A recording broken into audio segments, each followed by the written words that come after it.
Hey, what's up, people? So I'm gonna do this. Is gonna be a little rant on my opinion of the terms of bugging home and bugging out and bugging in. So why don't we just stay tuned and just listen to my opinions? And if you agree or not to agree, we'll see. Stay tuned. In the heart of the storm, we rise up tall. Survivors unite, we hear the call. Mental strength, forged in the fires. Physical power, our spirits never tire. We are the shield wall nation. Stronger together, facing devastation. So, like I said, these are my opinions of bugging home, bugging out, and bugging in. There's definitely a lot of opinions and a lot of information, both good, bad, um, okay, I guess. Um, Information out there. I like holding my mic instead of my beard kind of blocks it down here. Maybe I can clip it down. You know what? Since I kind of cut my beard since last time, maybe I can just put it on the side here. We'll check that out. So the thing I really want to dive in is the bug home bags, and a lot of people try to make it um, more real world. But then you look at those real world bags, and they are obscenely too much. And what I mean by that is, you say, "Oh well, my get home bag when I'm driving down the road and I'm away from home, and I need to, and my vehicle breaks down. I need to get home." What do you mean you need to get home? Are you are you on your regular path from work to home or home to work, whatever direction you're going?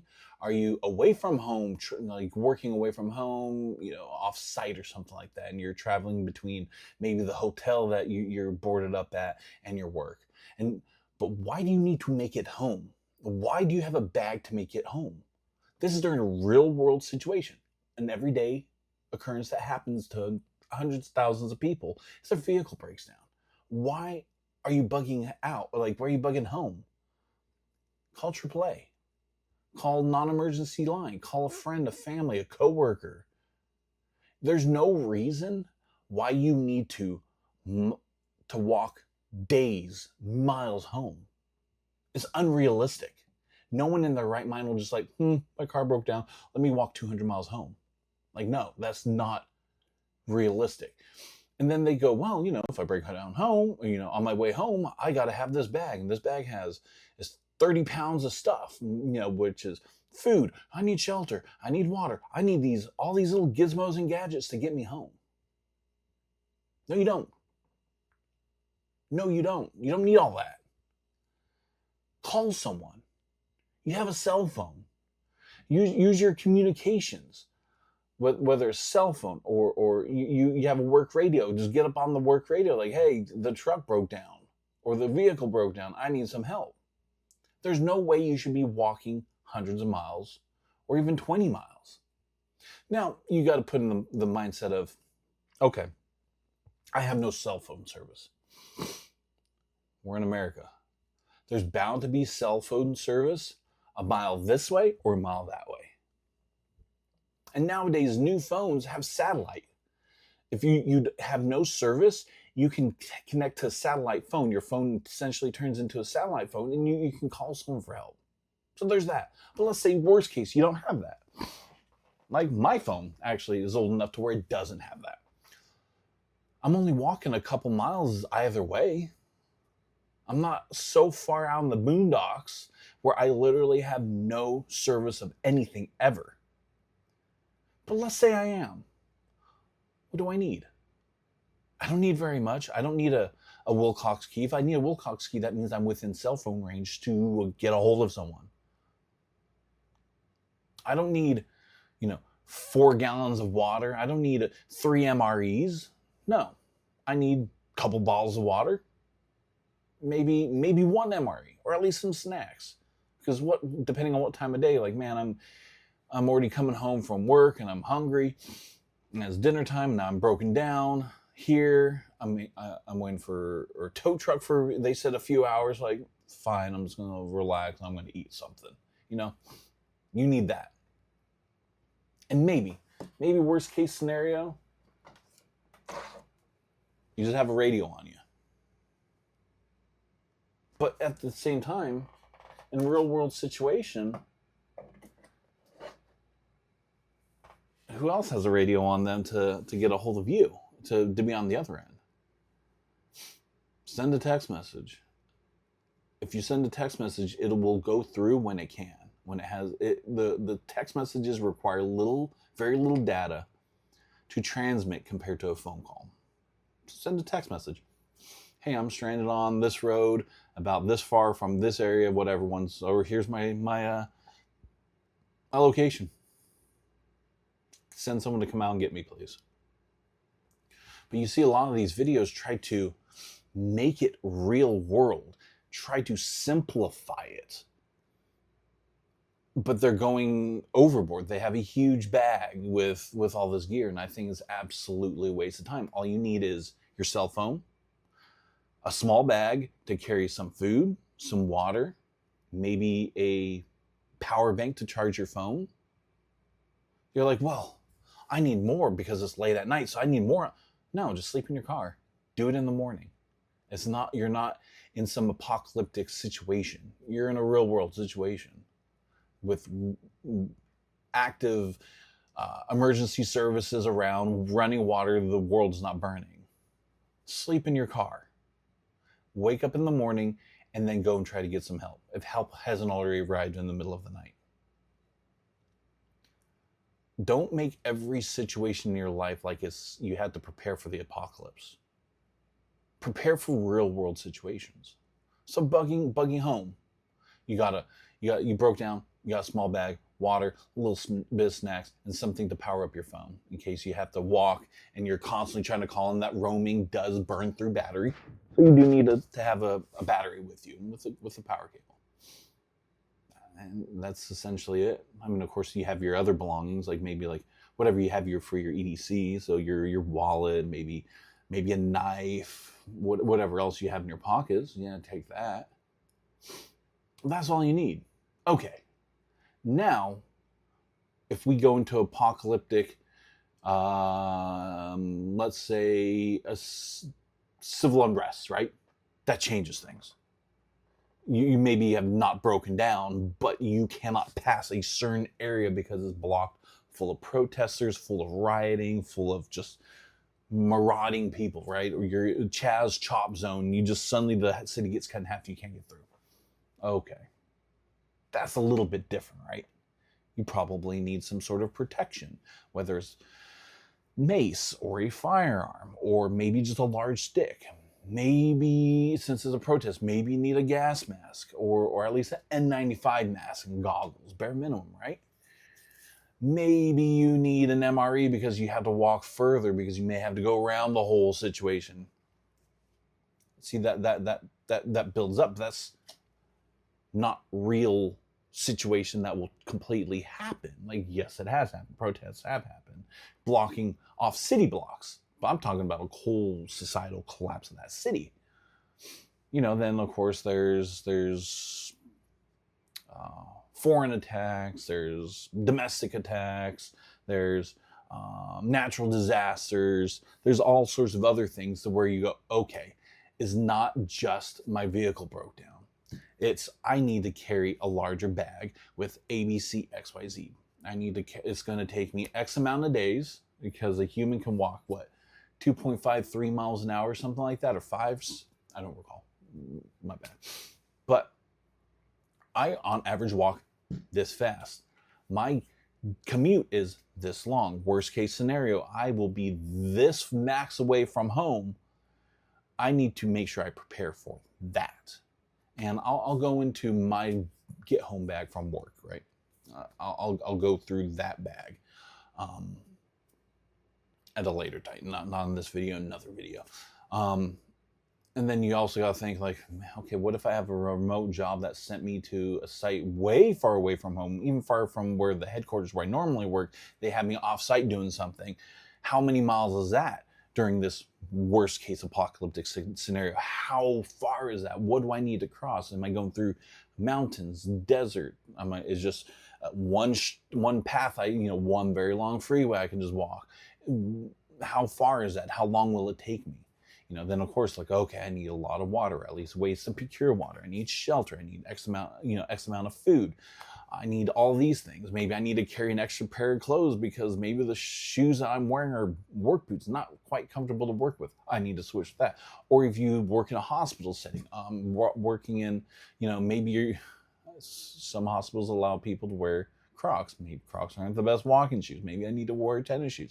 Or maybe you're wearing some wonderful Hokas that are very comfortable walking there. You're set up, but then you got scrubs on. Scrubs aren't that durable. They're pretty durable for what they look like, but they're not that durable. Maybe you need something a little bit more, as they say, grain man, something that kind of blends in.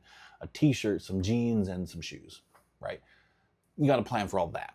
That's worst case apocalyptic scenario, right? Even apocalyptic could be Hurricane Helene, right? How am I going to get from work to home when there's a bridge that collapsed, or a road that's been taken out, or a trees that collapse in front? Like, what do I have to mitigate this scenario? And I think a lot of videos touch on those sporadically, but they're so gear heavy that it's almost like it's like they're promotional. Like, check out this new cable I got. This super cool new cable that I found, and I want to promote it, and I want to be the first one to talk about this new cable. I want to be the first. It's like, so you threw a whole bunch of gear in your bag. You weighed yourself probably 10 pounds heavier than you need to just so you can show off this cool gear. Like, no, it's not going to work that way. But this is just, like I said, this is my idea. These are my thoughts. And then once you figure that out, are you bugging home? What is your vehicle setup like? Like I said, with that Mountain Helens, Hurricane Helene, and that tree that crossed the road.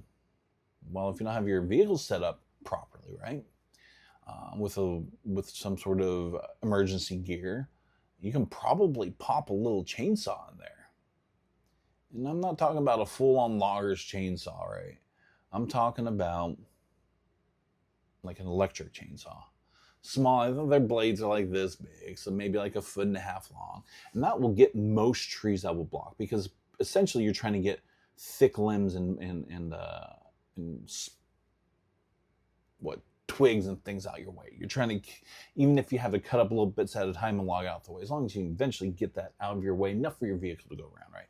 Maybe if you have, instead of a sedan, you have like a Jeep or some sort of more durable, heavier equipped vehicle, like a pickup truck or something like that. Maybe some chains, wrap it around that tree, drag it out the way if you can. Maybe you have to cut up a little bit, so you need that chainsaw and chains so you can then drag it. Think of those things in your situation. Like, if you live in the desert, you're probably not worried about a tree. You're probably worried about water. So just figure out how to sustain yourself and pack some water in your vehicle. And just, I would love to say a case of water, but the heat will break down that plastic. But find maybe a metal or something that doesn't leach toxins into the water. Maybe you have to lug it out every day. Just carry your bottle of water, bring it in the house, and then when you go home, take it, because that heat will seep all that toxins of whatever's stored into it if you just keep it in your vehicle. But you got to think things like that. Think of your situational dependent on your situation, right? Like where I work, maybe a tree that may fall in the way. That's just because there's trees alongside the road. I live in the city-ish area. Yeah, city. City-ish. I try to play that off now. City. Yeah. Down power lines. So I got to figure out about that, because I will don't mess with down power lines. But what do I have to do to get to from my house with a vehicle from work to my house? So you got to think those things. So not just on your body, like what are you carrying on your body, but what's your main source of transportation will be your vehicle. Just like your pace, your primary, alternate, contingency, and emergency, you got to go through them for almost anything. Communication, cell phone, right? And then the alternate communication, if somehow it doesn't work through that, you can probably have an app. There's an app called Zolo. It's basically like a walkie-talkie system, but through cell phone. You can probably communicate through there during a very poor, bogged down phone system during an emergency. Maybe you can communicate with people there, like your wife, your husband, your friends, family, whatever. Like, hey, I'm okay. I'm over here. You have that contingency. You have radios. You have mesh. So I have primary, my cell phone, secondary, the app on the cell phone, which both of them could go down at the same time. Then I got my very stuck GMRS radio. Why was it so stuck? Right? And then I got my mesh network. So those are my pace. And now you got to think of pace of transportation. Your primary is your vehicle. Secondary, do you happen to have like those big wheel skateboard things? Or do you happen to have an electric scooter in there? Or is it just your alternate is your feet? Right? You got to think of that in the sense of your primary is your vehicle. So how are you going to get home with your vehicle? Okay, how am I going to then, now I got to go to my alternate, so it's on foot. How am I going to downgrade my vehicle into a bag so I can upgrade myself to get home?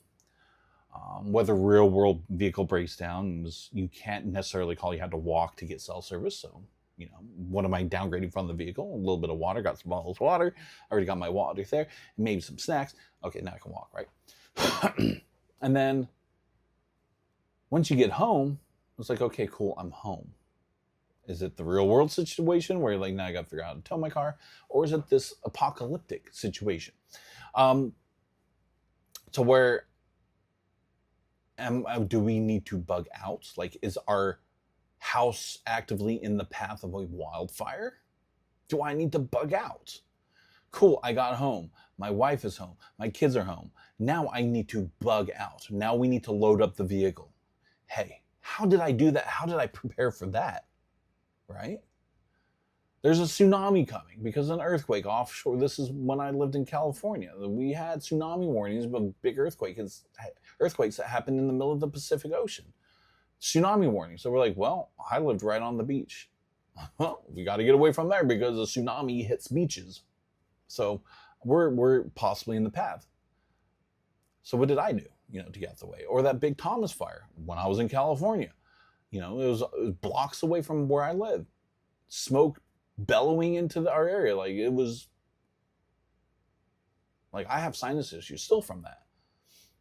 Where I worked was also from there. So what do we had planned to evacuate from there, right?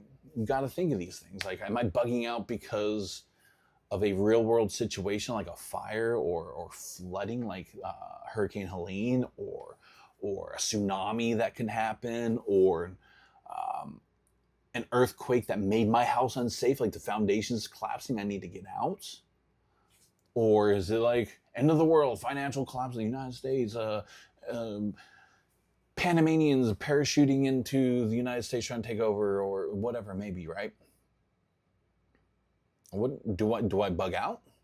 Well, like I mentioned, Hurricane Helene, bugging out. Possible floods, bugging out. A possible tsunami, bugging out. Possible fire, bugging out. Yeah, I'm going to bug out from those because I can eventually come back. It's not a forever thing. So what I do is I have set things. I still need to prepare better. I could always prepare better.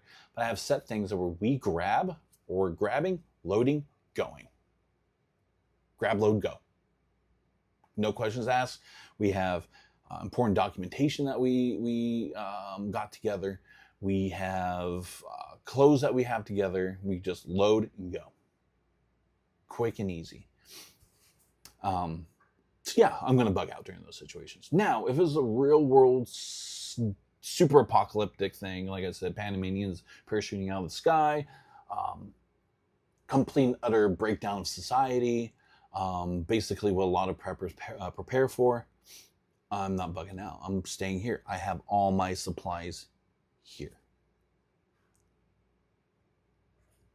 So why would I leave all my supplies? Because when you leave, you're leaving probably indefinitely. Why would I go to the mad streets of my area and hope for the best when I have all my supplies here? Unless, absolutely, unless I leave first thing when all this happens and I have a bug out location. Panamanians are dropping out the sky. World collapse, so total chaos and disorder. I am bugging out first day because a lot of the times the first 24 hours people are trying to figure out what's going on, and in 48, 72 hours people are like, yeah, things will come back to normal, don't worry. By then I'm gone. That's only if I have a bug out location that has supplies there. I'm not going to go and just wing it and go, where the wind blows me. No.